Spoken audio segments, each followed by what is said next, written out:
Buenos días, jóvenes. Buenos días.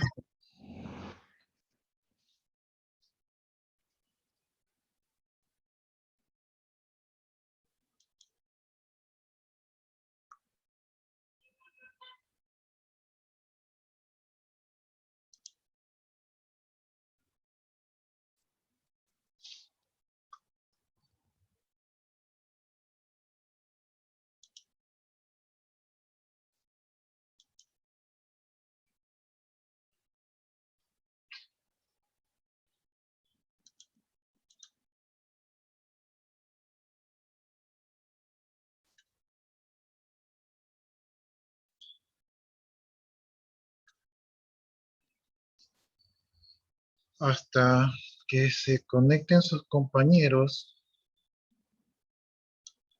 Ayer estaba preguntando sobre el tema de la asistencia y ya me explicaron cómo crear la asistencia, que es por aquí. Entonces, en este momento estoy generando el tema de la asistencia.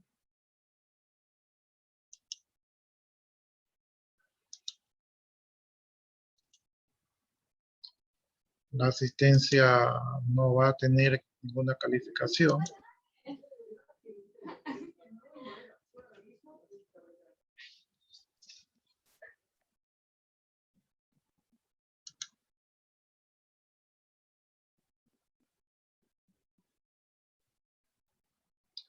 Y la asistencia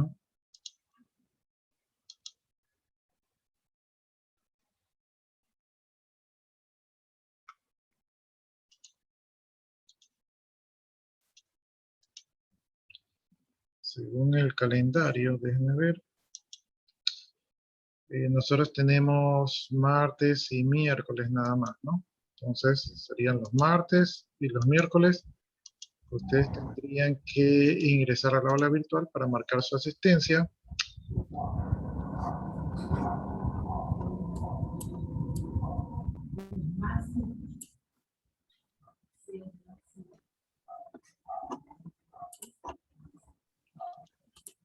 Esto me olvidé de marcar en los otros cursos.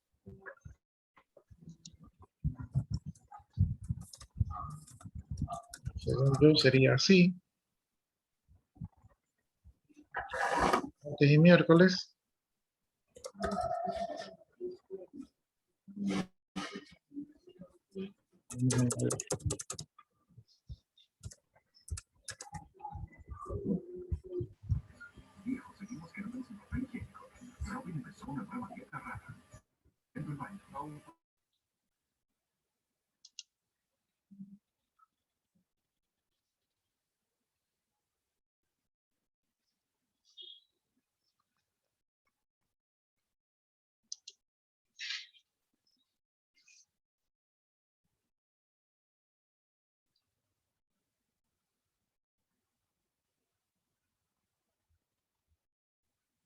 Está un poquito lento el internet.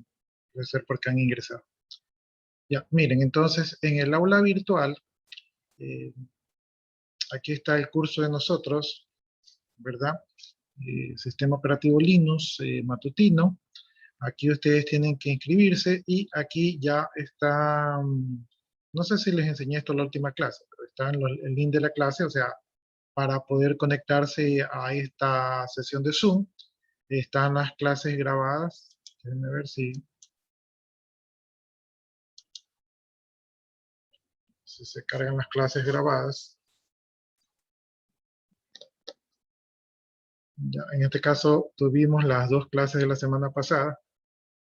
Ahí están subidas ya. O sea que si alguno no alcanzó a ver las clases, las puede revisar allí. Y en este momento acabo de poner el módulo de la asistencia, ¿no? Entonces, está configurado para los que están desde el inicio, está configurado para que ustedes ingresen a la asignatura y puedan ustedes automáticamente registrar la asistencia. Esto hay que verificarlo, ¿sí? Hay que comprobarlo. Primero para ver si realmente está habilitado y segundo para ver si no ocurre ese error que yo les mencionaba, donde los alumnos ingresan y no les marcaba la asistencia. Entonces ahorita esto de aquí ya estaría habilitado. Y yo creo que en la última clase ya ustedes ya se registraron.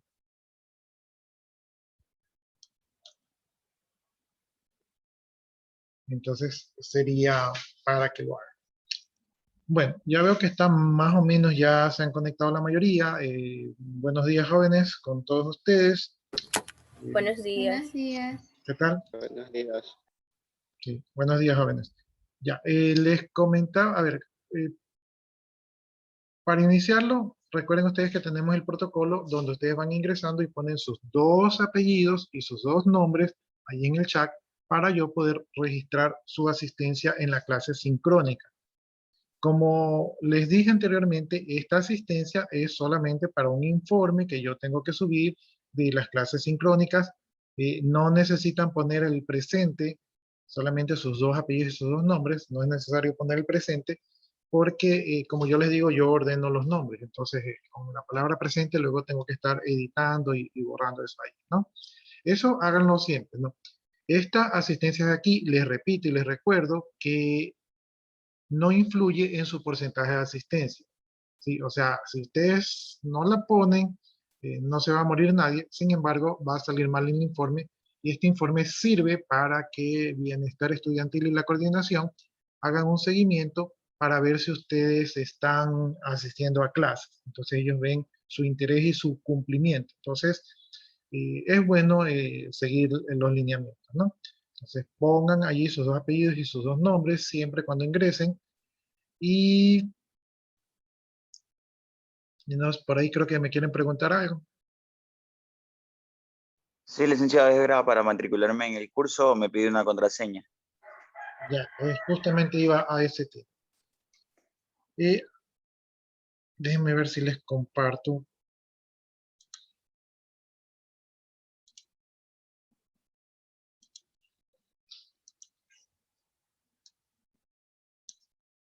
Ya, entonces, para matricularse,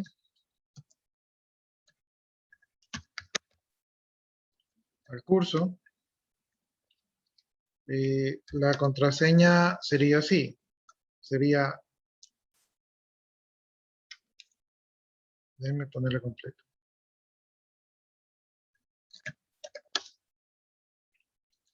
Ya, la contraseña sería así. 1P de primer parcial 2021 de nuestro periodo, ¿verdad? Sistemas operativos Linux, y en este caso la M de matutino, todo en mayúscula, ¿no? Entonces, esto de aquí, esta clave, se las voy a copiar acá en el chat.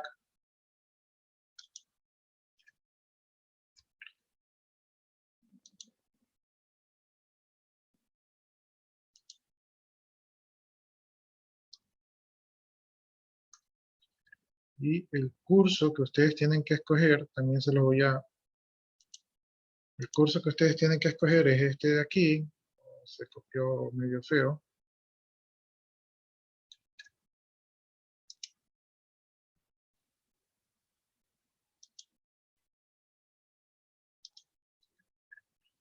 Y ahí se los copié también en el chat, ¿no? Entonces, ese es el curso que ustedes tienen que escoger y esa es la clave. Confírmenme si alguien ya se pudo matricular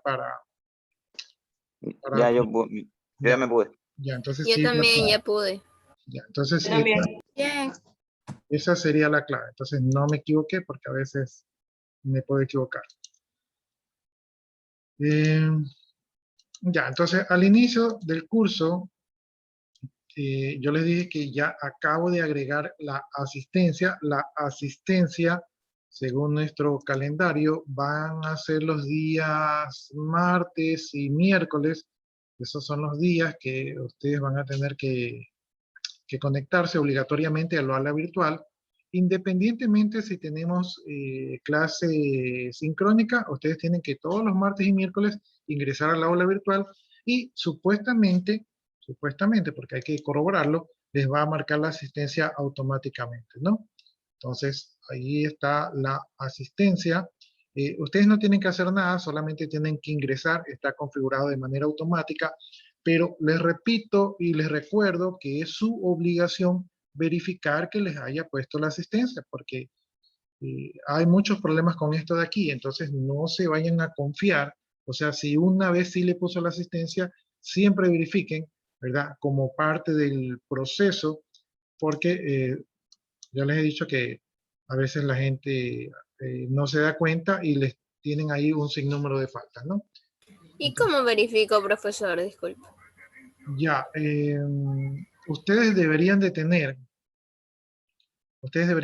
cuando ustedes dan clic al icono, deberían de tener una pantalla similar a este de aquí, ¿verdad? Y aquí ustedes pueden ir donde dice informe. Y entonces aquí en el informe, aquí aparecen, miren, aquí ya están los que ya se han matriculado, ¿no? Y entonces aquí ustedes pueden ver la asistencia, ¿no? En este caso, todavía no les ha puesto la asistencia a los que están aquí. Me imagino que debo de refrescarlo, o tal vez...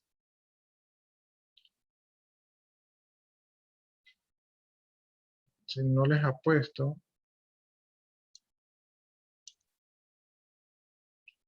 debe ser porque todavía no salen. Hay que ver cómo funciona, porque este es un nuevo módulo, es diferente al módulo anterior.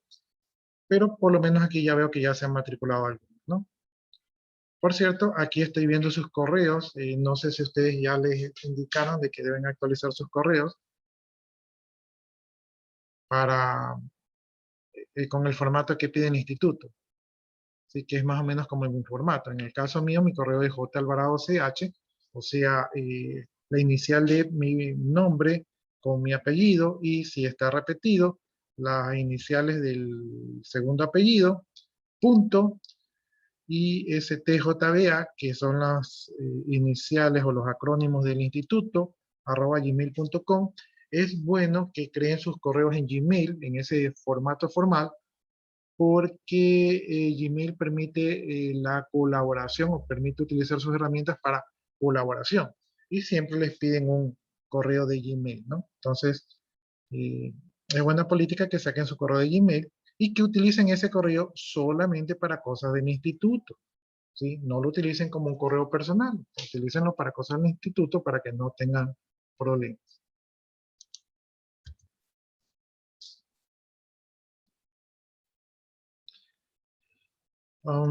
Ya, miren, yo voy a revisar esto porque esto debería de salirles aquí que la P de presente, ¿verdad? Puede ser tal vez como yo le puse que no tenga notas, podría ser por eso de que no tienen puntuación, pero sí debería marcar que están presentes. Yo voy a hacer pruebas más tardecito, no hay problema, ¿no? En esta primera semana, hasta que nos adaptemos, va a valer la asistencia de Zoom, la que ustedes me están dejando en el chat. ¿Sí? Pero ya cuando esto ya esté bien configurado, va a valer esta asistencia. Lo importante de esta asistencia es que ustedes van a poder ver aquí, sin que me tengan que preguntar, cómo van con su porcentaje de asistencia. Entonces aquí ustedes van a ver, uy, tengo 5 faltas, ya estoy por debajo, y ya se pueden preocupar, no tienen que estar esperando al final del curso que yo les indique si están bien o no están bien, ¿no? Bien, aquí también les decía yo para los que recién han ingresado que están las clases grabadas, entonces aquí ya están las clases de la semana pasada, ya están subidas, las pueden revisar. Para los que no se conectaron, están atrasados o no entendieron algo, las pueden chequear allí. Y me falta todavía subir el PA, configurar el modo de calificación, y también tengo que ir subiendo los temas, ¿no? La semana pasada fue el tema 1. Entonces, este debería ser algo así como semana 1.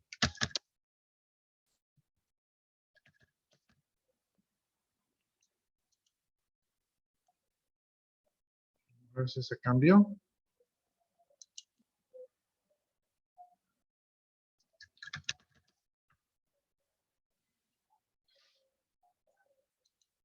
Sí, ahí se cambió. Ya, entonces esta es la semana 1. Aquí estamos viendo la introducción. Aquí les he de subir yo el material y las tareas por semana. De esa manera ustedes no se pierden. En este momento estamos en la semana 2, ¿no? Entonces aquí les subiría el material o tareas de la semana 2, ¿no? En esta semana 2 probablemente les ponga el trabajo en grupo de la investigación sobre las diferentes distribuciones de Linux. Entonces aquí, ahorita como recién estamos empezando, pues estamos todos oxidados, eh, simplemente le estamos cogiendo el golpe, ¿no? Pero próximamente pues siempre van a encontrar aquí las actividades de la semana.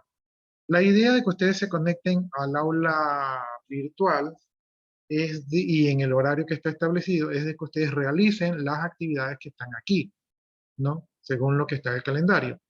Ahora, y que el docente se sincronice exactamente con el horario para las tareas asincrónicas va a ser un poco difícil. Por lo tanto, si ustedes ingresan el martes y el miércoles, que es el horario que les corresponde para ingresar al aula virtual, es muy probable que todavía no encuentren las tareas, ¿sí? Porque los docentes generalmente pasamos ocupados y por lo menos en mi caso, yo la mayoría de las tareas las suelo subir el fin de semana, que tengo un poco más de tiempo y que me organizo mejor. Entonces, deben ingresar por el tema de la asistencia a los días que les corresponde. Si están las tareas allí, las realizan, hacen sus actividades. No es solamente de ingresar por ingresar, sino que el propósito es que ustedes ingresen a trabajar, ¿verdad? A desarrollar los temas.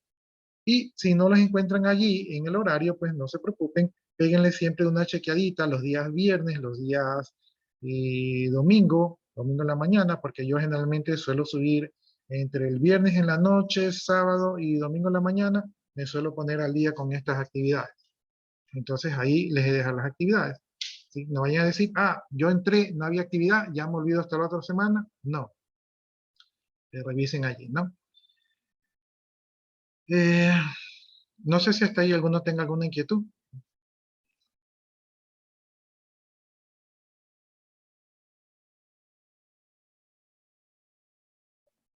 No, hombre. No, profe. No. Ya. No se olviden que tienen que estar pendiente en la creación de los grupos, ¿verdad? Aquí todavía no he visto cómo es la creación de los grupos, pero me imagino que en alguna parte me ha de permitir crear los grupos y es importante que ustedes creen los grupos de manera temprana, porque cuando yo comienzo a subir las tareas, si una persona no está en grupo, ¿verdad? En esa tarea saca 0 y entonces me toca a mí, a veces no nos damos cuenta ni el docente ni el alumno, y luego al final tiene baja nota. Entonces, eh, que sea prioridad que todos tengan grupos. No. Si algo me iba a decir, ¿no? Bueno, les decía yo que sea prioridad que todos tengan grupos para que cuando yo ya comience a subir las tareas, que ya voy a comenzar a subir, y todos tengan la nota, ¿no? Porque si, por ejemplo, hay un grupo de 3 personas, yo pongo la tarea, entonces las 3 personas tienen la nota de la tarea. Si luego se suma una cuarta persona, esa cuarta persona ya no aplica para esa tarea, sino que aplica para las nuevas, ¿sí? Entonces es importante que estén todos con grupo, ¿verdad? Antes de mandar las tareas. Y en el caso de ustedes, que las tareas o muchos trabajos van a ser prácticos, es importantísimo que que por lo menos 2 personas en su grupo tengan computadora, ¿sí? Para que puedan trabajar, porque de nada les sirve formar un grupo donde nadie tiene la computadora y no pueden resolver los trabajos y luego están con problemas de cómo presentar los trabajos. Entonces, organícense bien, ¿verdad? Que el grupo, una o 2 personas tengan computadoras, preferible 2, y de esa manera es que todos puedan trabajar y colaborar y que no salgan perjudicados.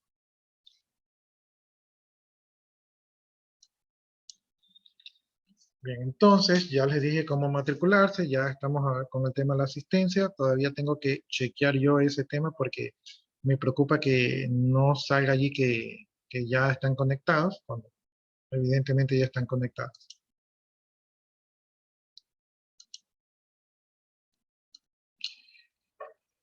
Bueno, entrando entrando de lleno ya a la materia, no estamos todavía en la parte de un introductorio, como para que no nos coja esto así de golpe.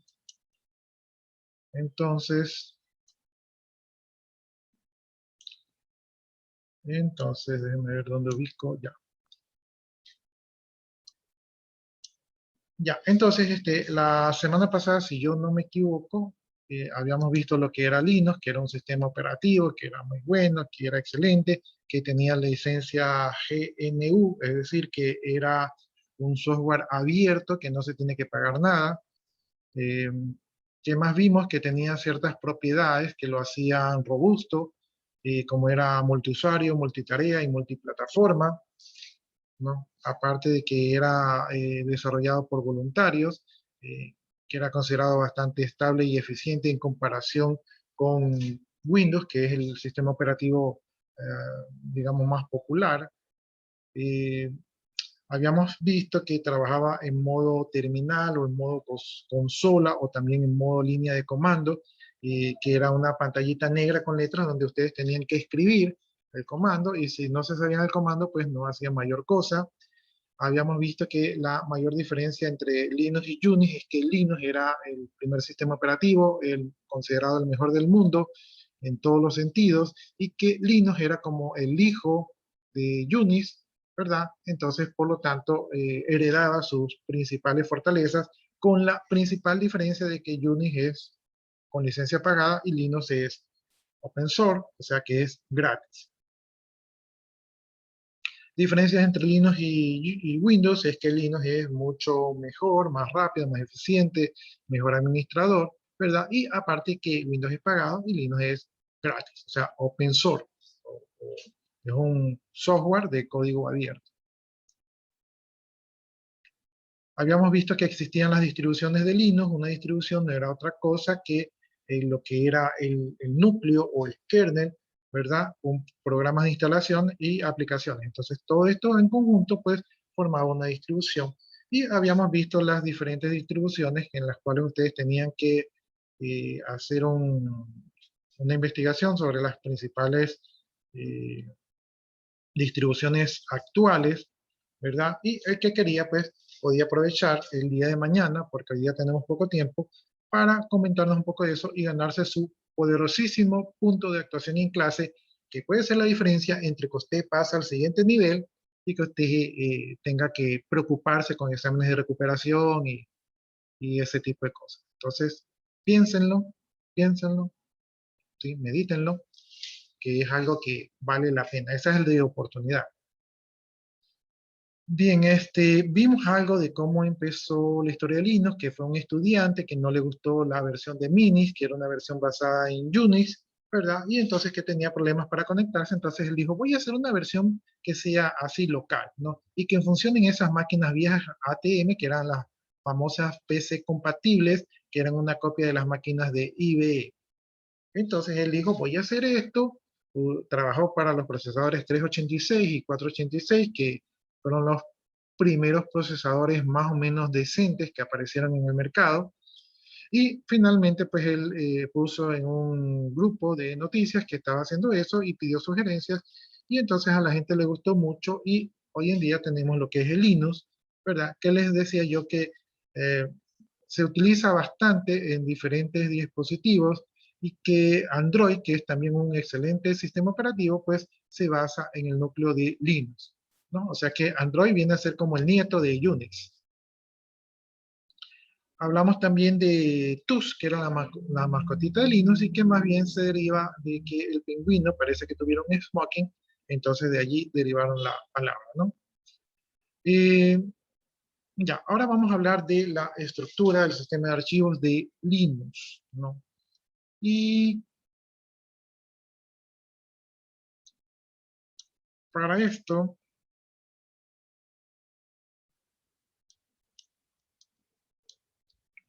para hablar de esto, necesitaría saber si ustedes conocen ya lo que es un sistema de archivos o tienen una idea de lo que es un sistema de archivos.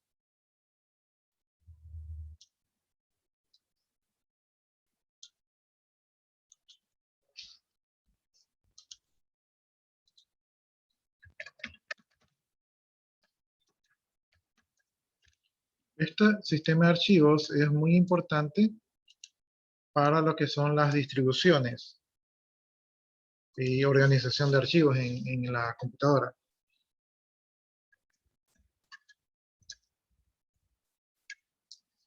Sí han de haber escuchado ustedes ese término, sistema de archivos, file system, etcétera, etcétera.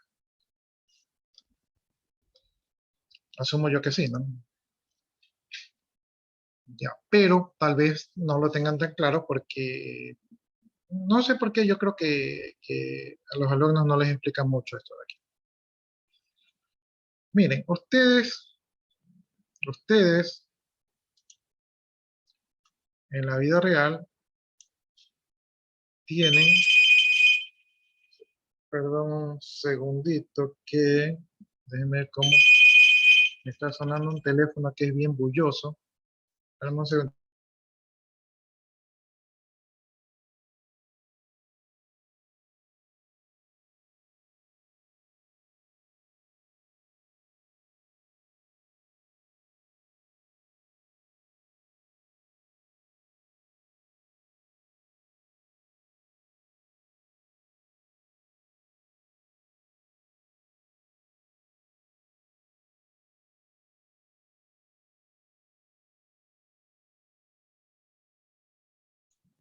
Ya, les comento que siempre me llaman, pero es a venderme, ¿sí? Entonces, no sé por qué les han dado el teléfono aquí, siempre me llaman a vender.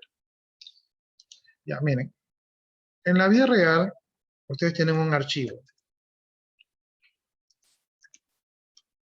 ¿ya? Entonces aquí ustedes en el archivo, pues ustedes escriben, pues, ¿no? Ya ustedes tienen una escritura en ese archivo, ¿no?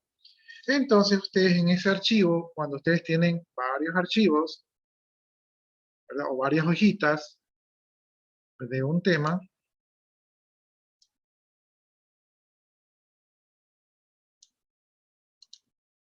cuando ustedes tienen varios archivos, ¿verdad? Que tienen escritos, tienen información, tienen datos, ¿verdad? En la vida real, estamos hablando físicamente. Entonces ustedes ponen ese archivo, para que no se les pierda todas esas hojitas, los ponen en una carpeta.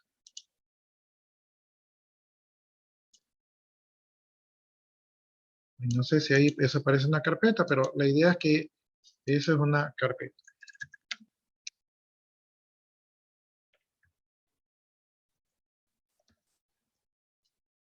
¿Ya? Entonces, ahí ustedes ponen, realmente este no vendría a ser el archivo como tal, sino que este vendría a ser vendrían a ser hojas, ¿no? Hojas con información. Ya, entonces esas hojas con información, para que no se les pierdan, ustedes le ponen una carpeta. Y a veces ustedes ya, como en el trabajo solamente se vive generando información, pues a veces ustedes tienen más carpetas, ¿no? Entonces ustedes pueden generar ahí más carpetas.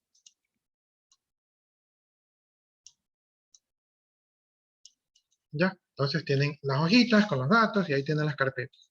Y a veces estas carpetas, ustedes las ponen, ¿verdad? No sé si esté bien, así mi dibujo, pero trataré de que me salga medio bien.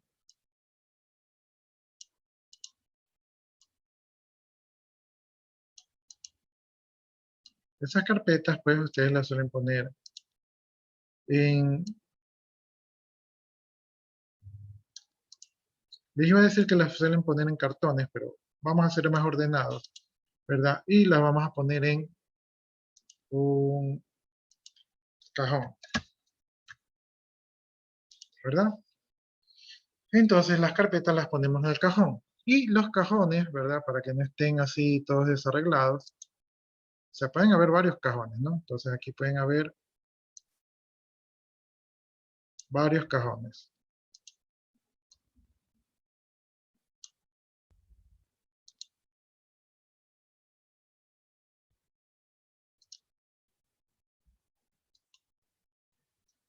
Mi mouse está medio tembloroso, así que por eso es que me van a ver esas líneas así todas chuecas.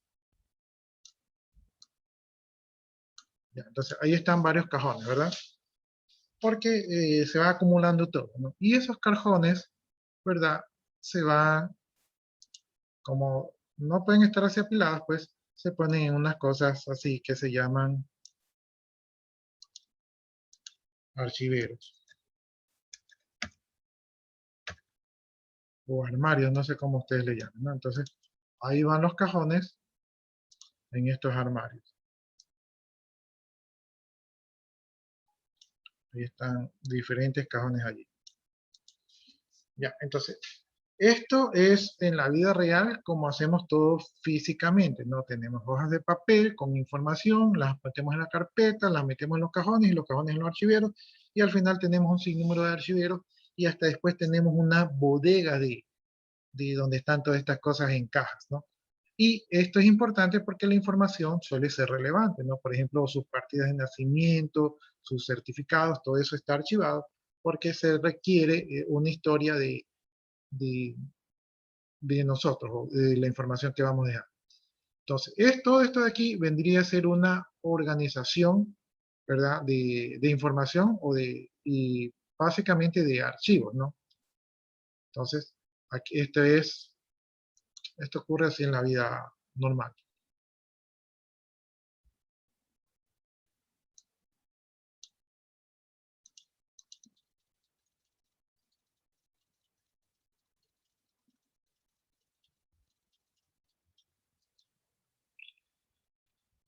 Y como todo lo de que ocurre en la vida normal, nosotros tenemos que replicarlo en el mundo informático, entonces nosotros efectivamente tenemos los archivos, que no son otra cosa que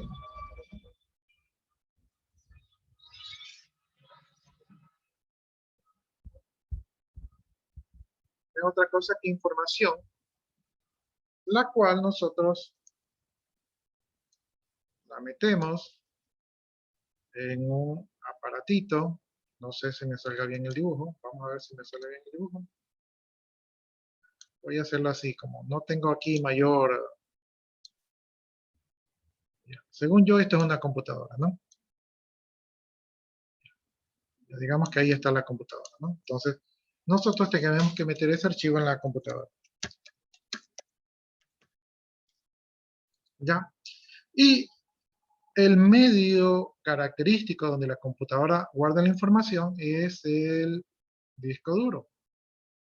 A ver si puedo aquí, más o menos así se suele ejemplificar un disco duro, ¿no? Obviamente que tengo que dibujarlo aquí porque no tengo los... Sí, mi mouse está así como que medio tembloroco, entonces por eso me sale chueco, ¿no? Pero digamos que así me está saliendo bien chueco, parece un disco, la representación de un disco duro chocado. Pero bueno, ese es el disco duro, ¿no? Entonces, la computadora almacena aquí la información en lo que se conoce como el disco duro o también como hard disk. Entonces, ahí está la información. Y físicamente el disco duro, por lo menos los viejitos, porque ya tenemos los discos de estado sólidos que funcionan como memorias pendrive, físicamente los discos duros son cilindros, ¿verdad? Entonces, así, visto desde arriba, un disco duro es un cilindro, ¿verdad? Donde se va a almacenar la información. La información que se va a almacenar en el disco duro, ¿verdad? Está lleno de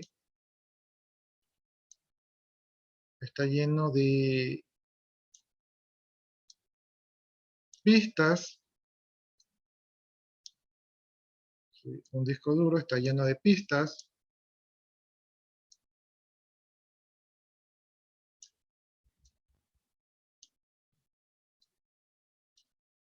Así más o menos.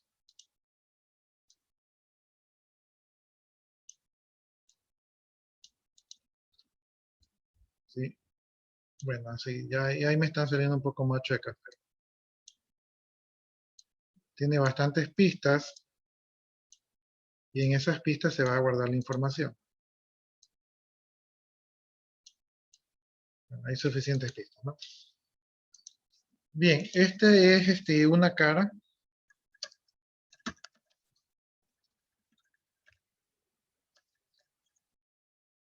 Vista desde arriba, la cara del disco duro, ¿verdad? Y el disco duro contiene pistas. Voy a poner por acá pistas.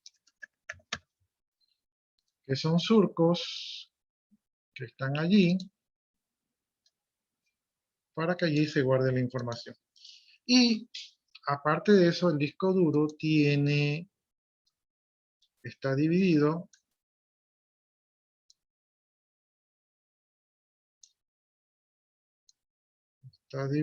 en sectores, ¿verdad? Donde digamos uno de estos espacios es un sector, ¿no? Entonces, ahí estamos viendo la distribución física del disco duro. Entonces, esto se denomina un sector. Sí, yo creo que en informática ustedes van a ver algo de esto. Entonces, el sector es ese espacio que está entre esta división, ¿verdad? Y la siguiente división. Entonces, eso es un sector. Bien. Entonces, aquí nosotros vamos a guardar la información en estas pistas. En estas pistas se guardan los bits. Y así nosotros guardamos la información. Pero, si la información va a estar guardada allí, voy a poner otro color. Por ejemplo,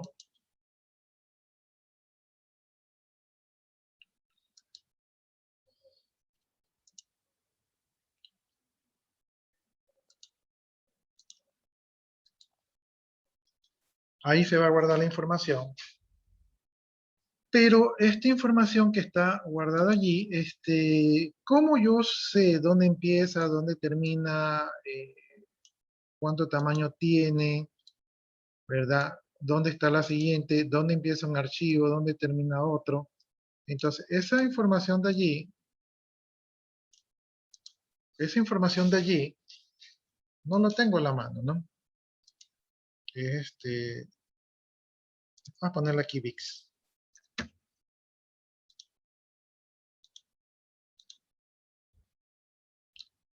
Esos bits, que la suma de los bits producen los bytes y producen luego los kbytes y los megabytes y los gigabytes y los terabytes, ¿verdad? Están allí en el disco duro, son puntitos que están sobre esas pistas y sectores.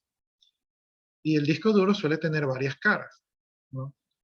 Entonces, digamos que el tema se va multiplicando. Bien, para poder manejar esto de aquí, y para que la computadora entienda dónde ir a buscar la información, cómo guardar la información, cómo se organiza la información, se creó el sistema de archivos, ¿no? Entonces el sistema de archivos es el que me va a permitir sobre este dispositivo físico organizar la información de tal manera de que yo pueda acceder a ella, grabar en ella, modificarla, etcétera, etcétera, etcétera. Y para eso se creó un pequeño espacio. Déjenme ver si lo puedo poner.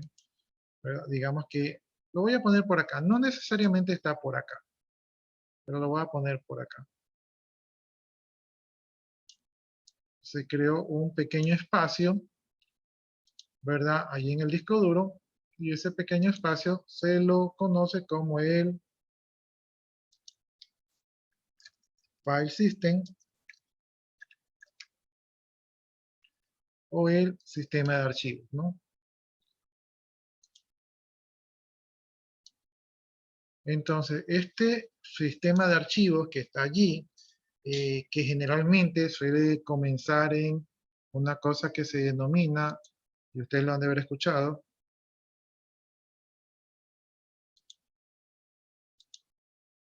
el sector 0.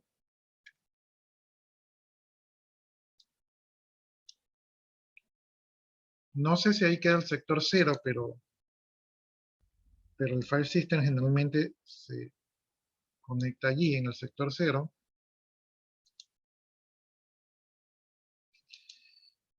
Entonces, en ese sector 0 se almacena el file system, que no es otra cosa que contiene información sobre el sistema de archivos, cómo se organizan los archivos, dónde empieza, dónde termina, cuál es el nombre, cuál fue la fecha, quiénes tienen los permisos, etcétera, etcétera. Entonces tiene un sinnúmero de información que permite poder encontrar la información en el resto del disco duro. No sé si está allí, alguno de ustedes tenga alguna pregunta, alguna inquietud.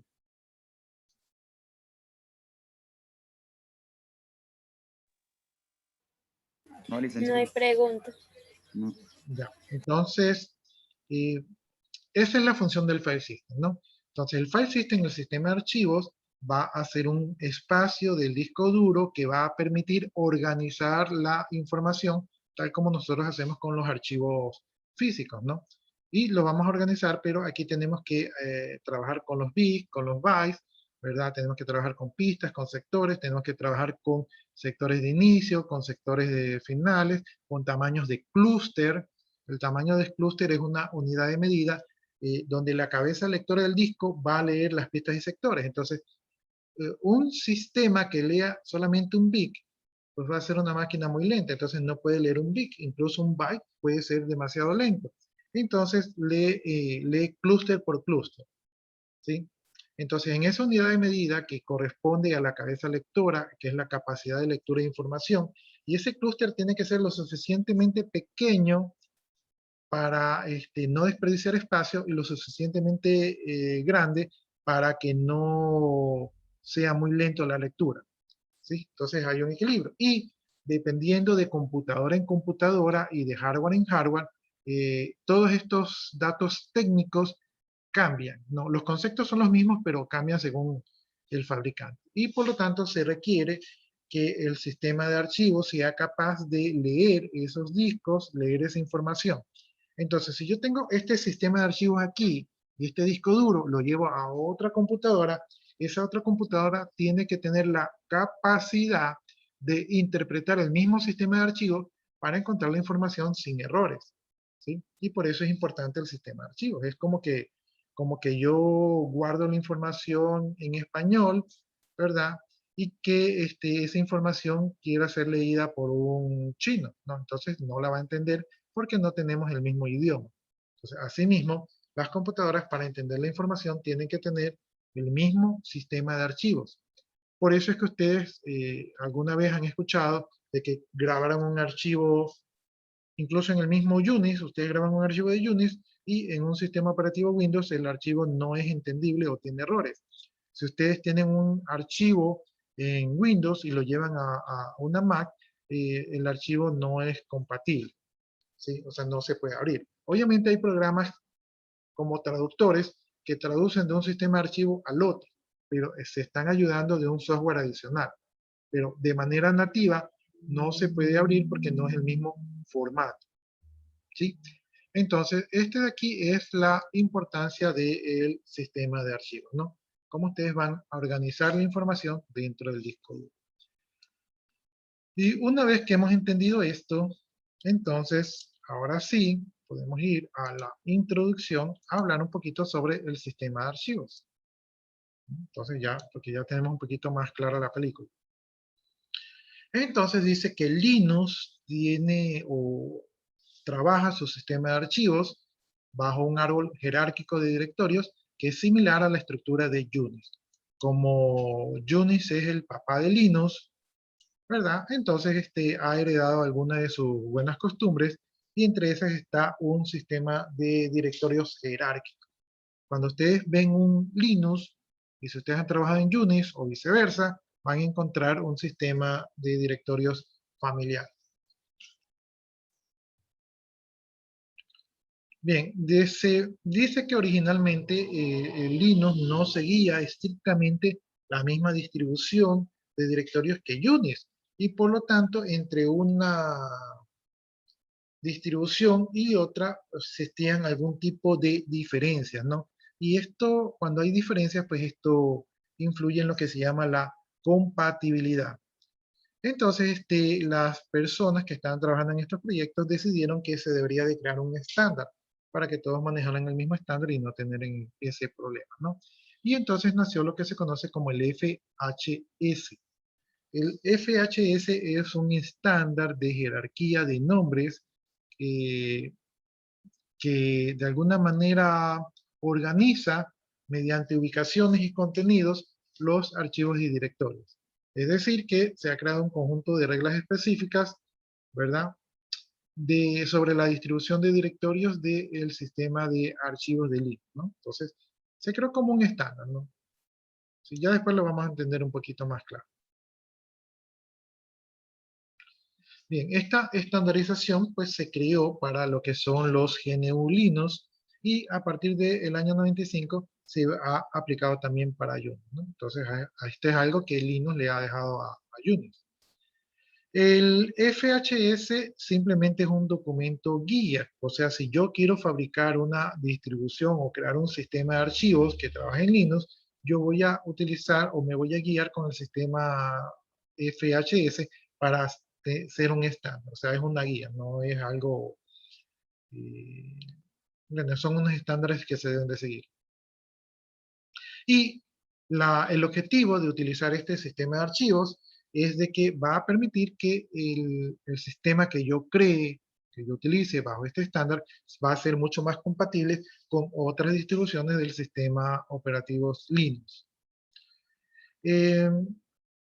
A pesar de que esto es un estándar, pues hay cierta flexibilidad en este sistema de archivos al momento de aplicar las normas, ¿no? De esta manera, ustedes van a encontrar ciertas pequeñas diferencias entre una distribución de Linux con otra, ¿no? Porque es un estándar flexible. ¿Cuáles son los objetivos del FHS? Es de poder presentar un sistema de archivos coherente y estandarizado. Ya lo mencionamos anteriormente. Facilidad para que el software prediga la localización de archivos y directorios. Una vez que ustedes se familiarizan con un sistema de archivos de Linux, las siguientes distribuciones de Linux se les va a hacer más familiar, porque las cosas no cambian mucho. ¿Sí? Es algo así como cuando construyen esas urbanizaciones, que construyen las urbanizaciones con el mismo estándar. Entonces, cuando usted conoce una casa, prácticamente conoce todas las casas, ¿no? Entonces, cambian es pequeñas cosas. Facilidad para que los usuarios predigan la localización de archivos y directorios, creo que ya lo mencionamos, así usted no está perdido, sea que trabaje en una distribución o en otra distribución, probablemente lo que usted busque lo encuentre. Permite especificar los archivos y directorios mínimos requeridos, esto es importante porque así usted, por lo menos lo más básico, sabe dónde va a estar. El estándar FHS está enfocado a fabricantes de software independientes, y creadores de sistemas operativos para que establezcan una estructura de fichero lo más compatible posible, ¿no? Creo que eso se mencionó al inicio. El tema de la compatibilidad siempre es importante en el mundo informático. Y para que los usuarios comunes entiendan el significado y contenido de cada uno de los elementos del sistema operativo. Los nombres de los directorios son nombres descriptivos, tal y cual como nosotros debemos de hacer en la mayoría de nuestras actividades, y por lo tanto, cuando usted ve un nombre de directorio, asocia el contenido que usted va a encontrar, ¿no?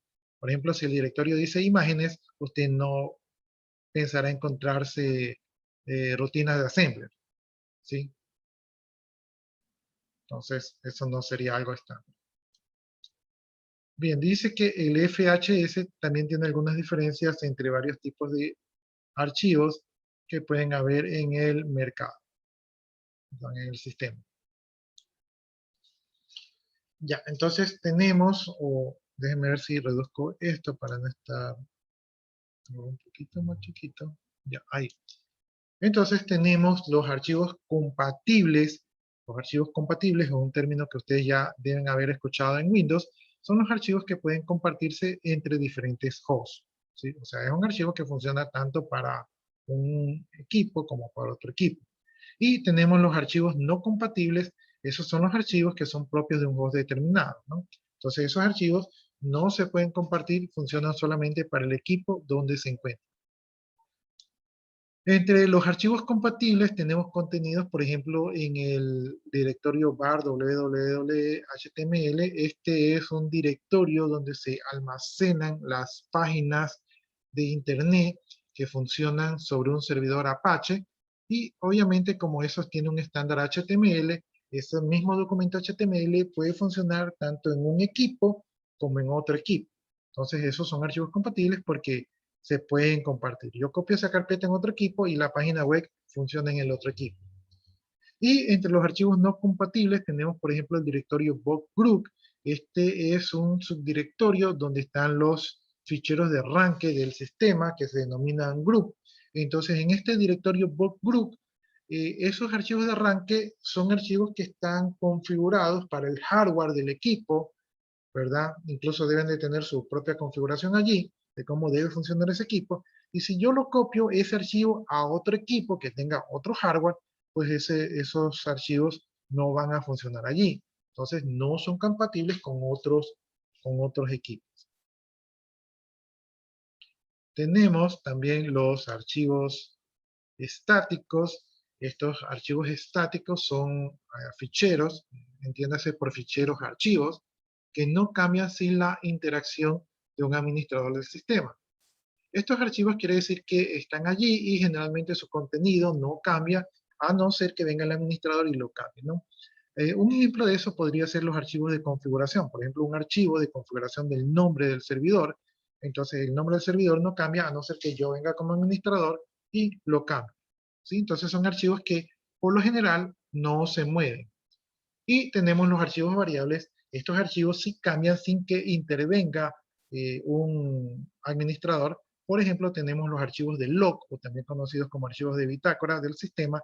Estos archivos van registrando eventos del sistema, como por ejemplo que se fue la luz, que se conectó un equipo, que se perdió la comunicación, y se van generando registros en un archivo, y estos van creciendo de manera dinámica y variable. Y no necesita que un administrador ponga allí, oh, hoy día se fue la luz.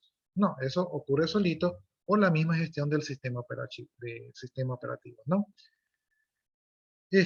Aquí podemos ver los ejemplos. Pues aquí tenemos archivos estáticos. Tenemos el archivo que está en el directorio etc password, ¿verdad? Y etc shadow. Estos son archivos que no varían a no ser que intervenga el administrador. Entonces, generalmente usted los configura y no los cambia, ¿verdad? Hasta un cierto tiempo. Y tenemos los archivos variables, como son el archivo que está en el directorio varlog, que se llama message, ¿verdad? Y que aquí se guardan los mensajes generados por el kernel del sistema, ¿no? Ahora, una cosa importante, un concepto importante de Unix, de Linux, es que todo se considera un archivo. Allí todo es un archivo. Cualquier cosa que usted quiera crear, Linux lo considera como un archivo, ¿no? Entonces, en Linux, tanto el software como el hardware, y hasta el ratón, la impresora, el reproductor de dividir, el monitor, el director, el subdirectorio, un fichero de texto, todo se considera como un archivo. Entonces aquí aparecen ciertos conceptos que son propios de Linux, como son montar y desmontar, ¿no? Entonces, si ustedes quieren poner una unidad de CD-ROM, ustedes tienen que hacer el proceso de montar el CD-ROM, ¿sí? Y eso es asociar a un directorio la unidad física. Y como se interpreta como un archivo, pues ustedes lo van a encontrar allí como un archivo que se llama CD-ROM. Para poder montar el CD-ROM se utiliza un subdirectorio y allí se monta el sistema de archivos del CD-ROM. En ese subdirectorio se va a ubicar el contenido del disco que se encuentre montado. Y cuando se desmonta, pues en ese directorio ya no se va a encontrar nada. ¿Sí? En vez de, con nosotros en Windows, y eso es más fácil en Windows, dar doble clic en la unidad de CD-ROM y esta se abre y se ve el contenido, en Linux tenemos que hacer un proceso de que para ver el contenido del CD-ROM, tenemos que montar ese contenido en un directorio, ¿sí? Y una vez que montamos el contenido en un directorio, allí podemos entrar al directorio a ver el contenido. O sea, es un paso adicional con respecto al sistema de Windows. Ya, entonces, hasta allí, jóvenes, ¿alguna pregunta?